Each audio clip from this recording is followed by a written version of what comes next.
Hello everyone. आज के lecture में हम कवर करने वाले हैं सेंट्रलाइजेशन और डिसेंट्रलाइजेशन का मतलब क्या होता है। ठीक है, सबसे पहले हम इसको इंडिविजुअली पढ़ेंगे, देन उसके बाद हम इसका एक अच्छा सा डिफरेंस चार्ट पढ़ेंगे, जिसमें आपको और अच्छे से डीपली क्लियर हो जाएगा ये। ठीक है जी।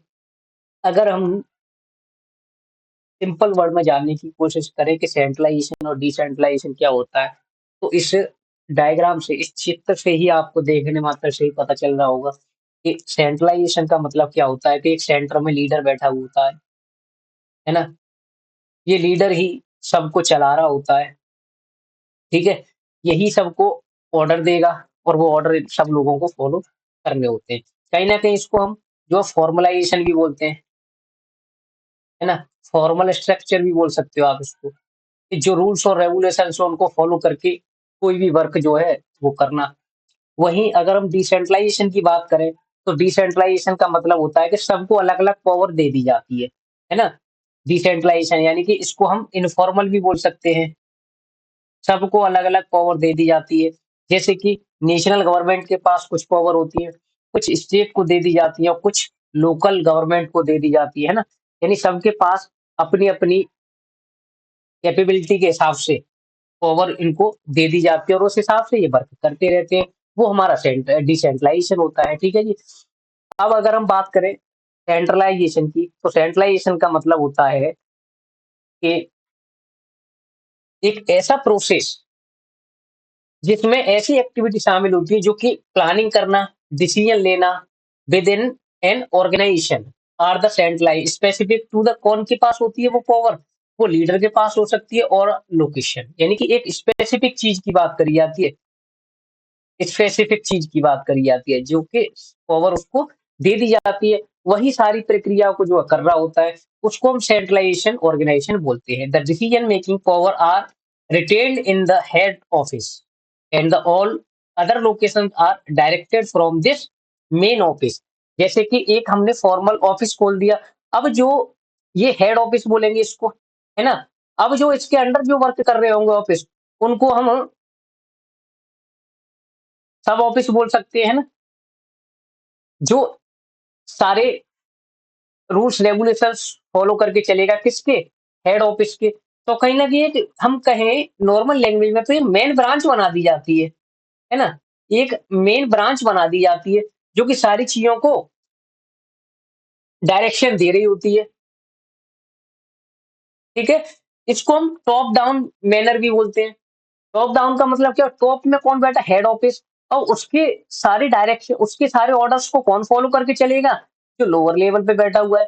तो कहीं ना कहीं टॉप टू लोअर लेवल भी बोल सकते हैं, टॉप टू डाउन भी बोल सकते हैं हम इसको, है ना।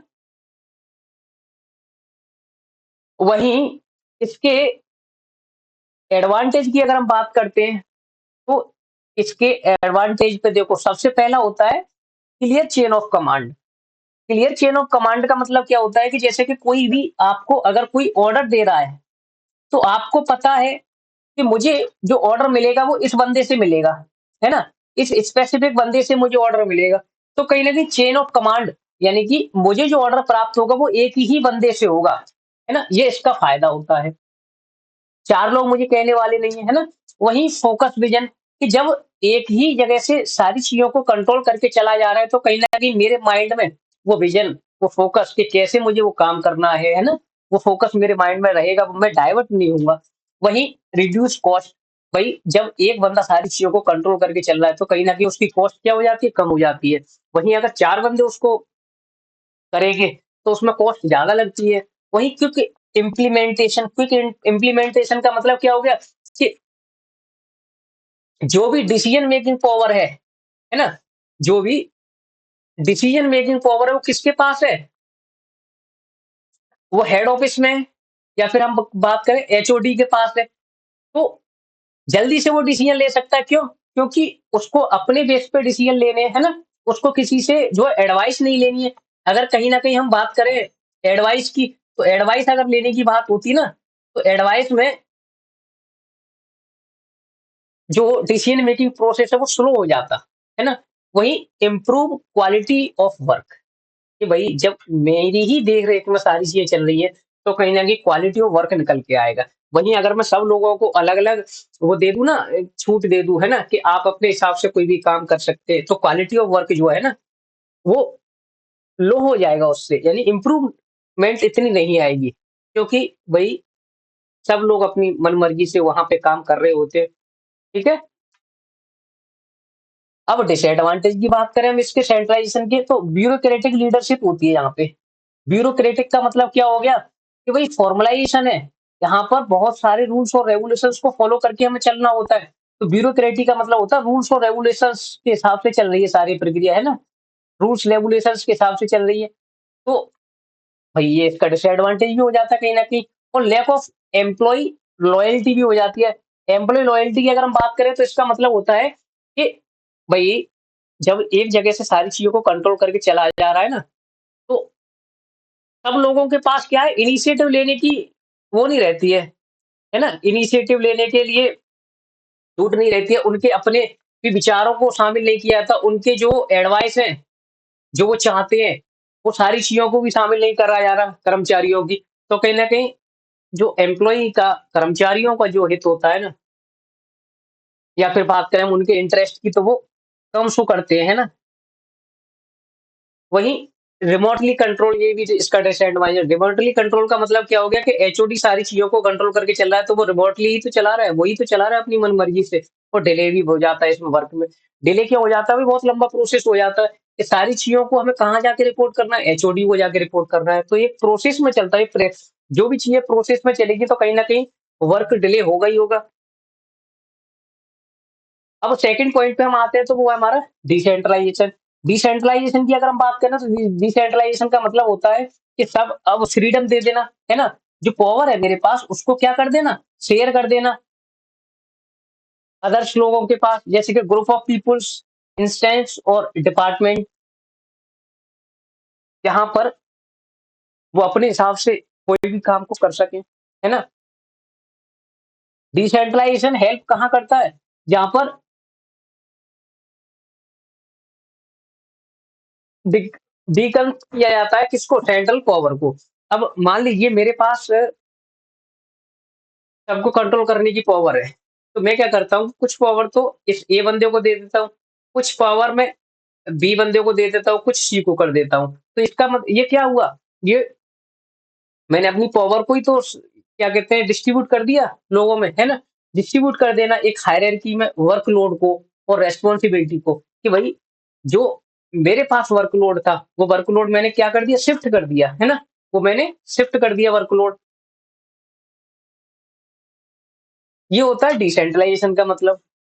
अब इसके अगर मैं कैरेक्टरिस्टिक की बात करूँ डिसेंट्रलाइजेशन की, तो सेंट्रल अथॉरिटी को ट्रांसफर कर दिया जाता है कहाँ पर? सबॉर्डिनेट को।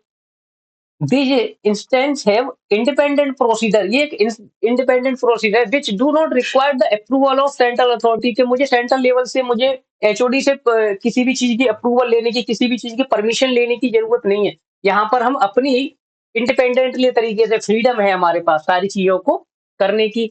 और डिसीजन जो पार्टिसिपेटरी होता है, पार्टिसिपेटरी का मतलब होता है कि सबको जो है वो शामिल करके ही डिसीजन लिया जाता है। कोई भी अगर एक ऑर्गेनाइजेशन में कोई भी डिपार्टमेंट में चेंजेस लाने हैं ना, किसी भी रूल्स रेगुलेशंस को जो है वो थोड़ा मॉडिफिकेशन भी करना है, तो मॉडिफिकेशन किसके जरिए होगा? वो मॉडिफिकेशन होगा सब लोगों के पार्टिसिपेशन के थ्रू, है ना?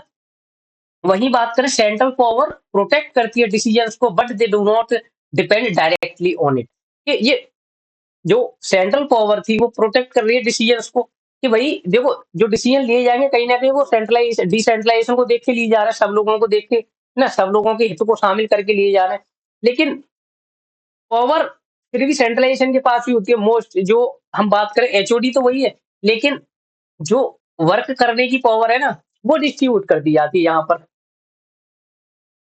अब डिसेंट्रलाइजेशन कैन हेल्प करता है वेरियस मैनेजमेंट लेवल में, जैसे कि discrete deconcentration, power of 100% autonomous dependency of central authority, के मान लो मेरे पास आज अगर सारे डिसीजन लेने की पावर थी, है ना? वो पावर मैंने क्या कर दी, वो पावर मैंने डिस्ट्रीब्यूट कर दी। तो जहाँ पर मेरे पास 100% वर्कलोड था, वो वर्कलोड मैंने क्या कर दिया, सपोज़ करिए 40% तो मैंने डिस्ट्रीब्यूट कर दिया, 60% अपने पास रखा मैंने, है ना? किसी भी चीज़ को डिसीज़न लेने का या फिर वर्क कराने का। तो इससे क्या होता है, वर्कलोड कम हो जाता है इससे, है ना? और वही वर्क की एफिशिएंसी बढ़ जाती है इससे। एडवांटेज ये कैरेक्टरिस्टिक है, डिसएडवांटेज, है ना? इसके ये आई थिंक एडवांटेज डिसेंट्रलाइजेशन के थोड़ा पढ़ के देखते हैं। From the political administration organisation point of view centralisation can be provide some advantage. हाँ, ये सेंट्रलाइजेशन के एडवांटेज आ गए। शायद है कि वहाँ स्किप हो गए होंगे, तो कोई नहीं, इसको भी हम यहाँ पर कर लेते हैं, ठीक है? कि एडवांटेज की अगर हम बात करें सेंट्रलाइजेशन की, तो क्या-क्या फ़ायदे होते हैं? जैसे कि देखो, एडमिनिस्ट्रेटिव और ऑर्गेनाइजेशन पॉइंट ऑफ व्यू के हिसाब से सोचा जाता है कि ऑर्गेनाइजेशन के लिए क्या हेल्पफुल रहने वाला है। सेंट्रलाइजेशन जो होता है ना, वो हमारी प्रोवाइड करता है some advantage in decision making. भई सीधी-सी बात है कि सेंट्रल पावर अगर एक बंदे के पास है, जो भी डिसीजन मेकिंग ली जाएगी, वो उन्हीं के थ्रू ली जाएगी। एक सिंगल अथॉरिटी बना दी जाती है कि जैसे कि ये सिंगल अथॉरिटी यही सारे डिसीजन मेकिंग, यही सबको जो है पावर को डिस्ट्रीब्यूट करेगी, यही वर्क को जो है वो डिवाइड करेगी, है ना? कम्युनिकेशन मच मोर एफिशिएंट तरीके से होता है, फ्लुएंट तरीके से होता है ना? सिंगल सोर्स के थ्रू। और कंसंट्रेशन तो many responsibility on one person और ग्रुप कि एक ही पर्सन के पास सारी रिस्पॉन्सिबिलिटी दे दी जाती है। अब वही सबको जो है वो ट्रीट करता है अपने हिसाब से, हाईली ट्रेन्ड बंदा होगा वो, है ना? एकेडमिकली, इंटेलेक्चुअली कि उसकी थिंकिंग पावर, है ना? ठीक-ठाक होगी उसकी। वहीं अब डुप्लीकेशन ऑफ टास्क की अगर हम बात करें यहाँ पर, तो department working on the same solution is the avoid since the role are defined.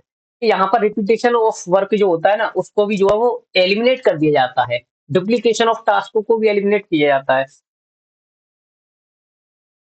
वहीं establish of idea of strong leadership which can be inspiring for the rest of the organization कि organization के लिए जो भी inspiring decisions लेने हैं ना, वो सारी चीजें किसके पास ही होती हैं, वो सेंट्रल पावर लीडर के पास ही होती है।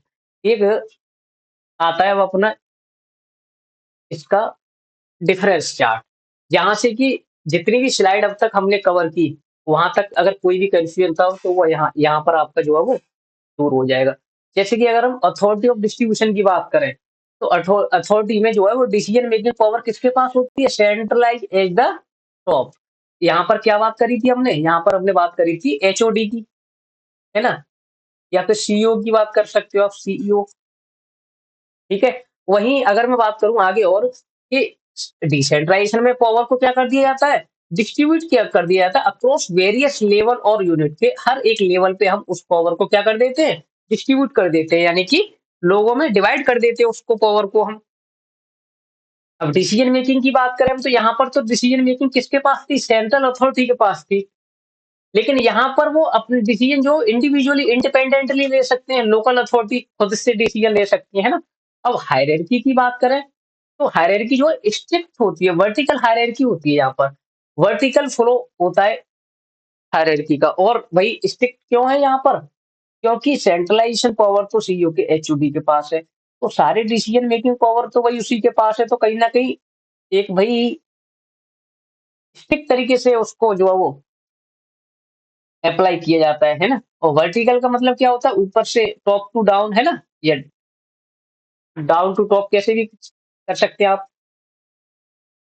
और सेंट्रलाइज अगर डिसेंट्रलाइजेशन की हायरार्की की बात करें, तो ये हॉरिजॉन्टल लेवल पे होती है, मेकिंग विद इन डिपार्टमेंट, ये सेम लेवल की। हॉरिजॉन्टल का मतलब होता है सेम लेवल, है ना?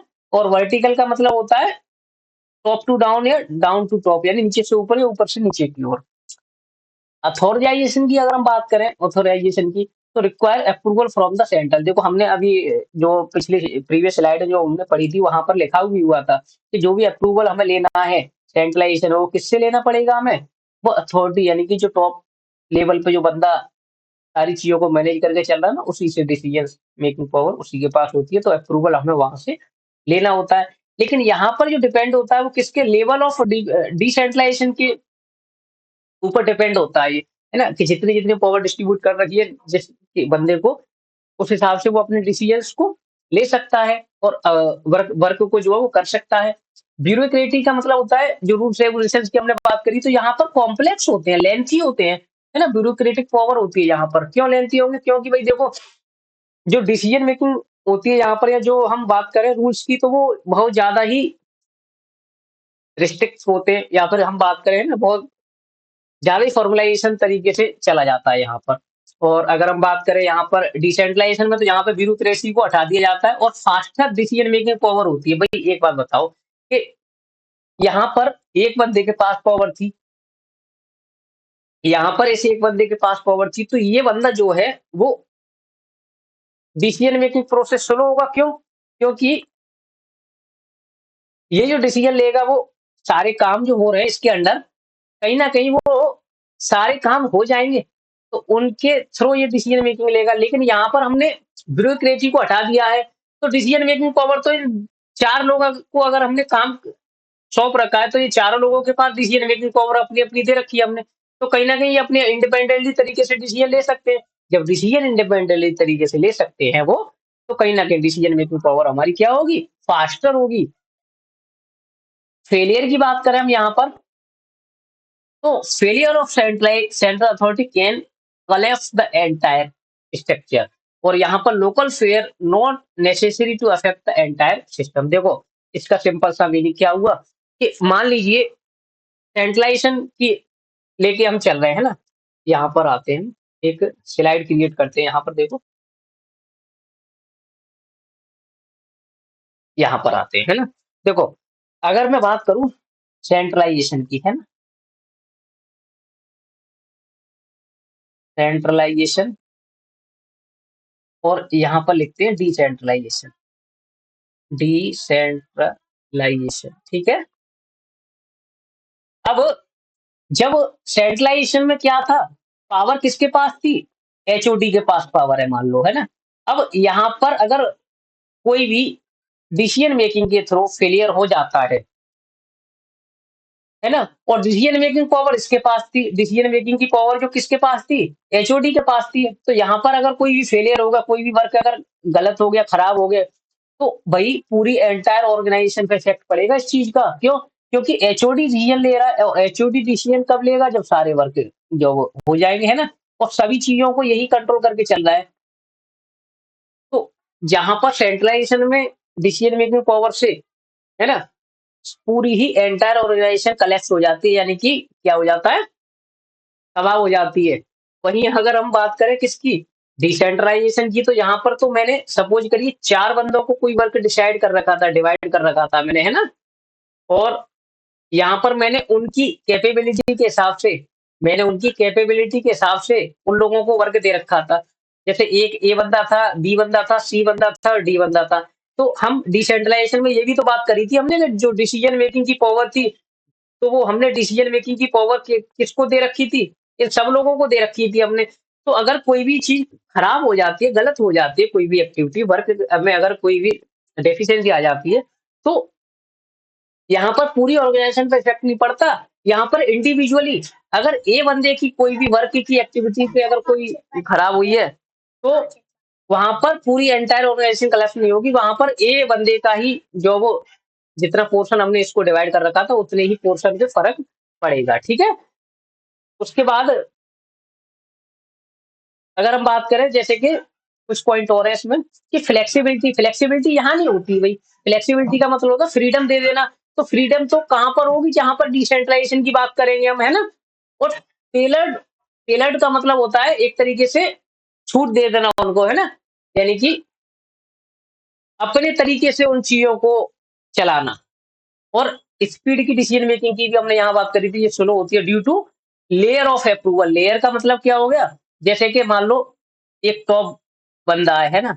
यहाँ पे मिडल लेवल बना दिया हमने, मिडल के बाद हमने एक बना दिया मिडल और एक हो गया लोअर लेवल। तो कहीं न कहीं सारी चीज़ें ये कैसे चलेगी? ये एक सीक्वेंस में चलेगी कि ये बंदा इसको रिपोर्ट करेगा, ये बंदा यहाँ पर जाके रिपोर्ट करेगा, है ना?